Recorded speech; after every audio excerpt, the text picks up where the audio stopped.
Bonjour, dans ce tutoriel nous allons voir comment on peut agrandir l'éditeur de texte riche.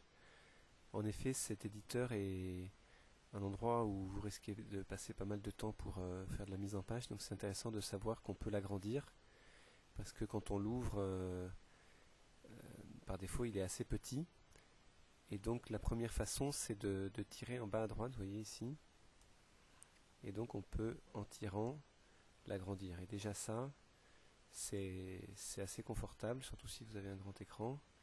Ça permet de travailler sur un plus grand espace et de garder aussi l'accès au bouton du haut.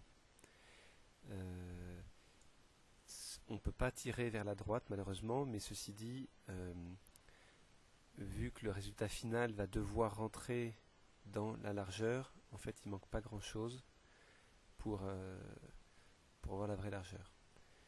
Alors, il y a une deuxième façon qui est quand même intéressante, c'est qu'ici on a un bouton avec 4 petites flèches vertes qui permet de passer en mode plein écran.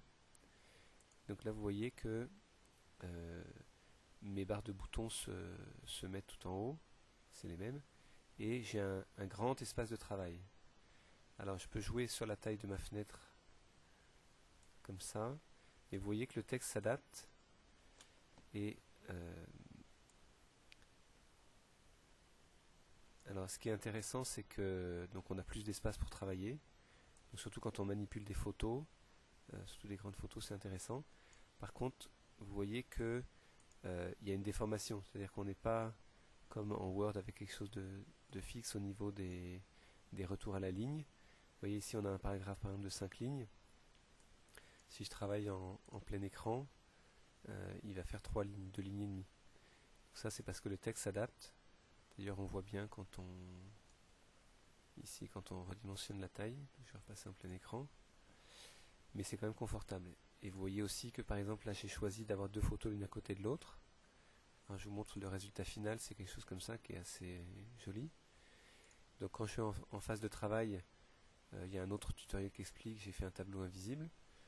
Et ça ressemble quand même à peu près à ce qu'on a au final. Vous voyez que si je passe en plein écran, j'ai bien mon tableau invisible qui prend toute la largeur, mais on est un peu plus loin de la réalité finale. Donc c'est plus une possibilité pour travailler, pour manipuler des textes et des images.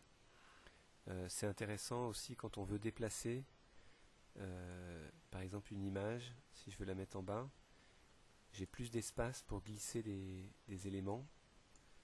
Voilà, comme ça. C'est quand même intéressant à savoir. Merci.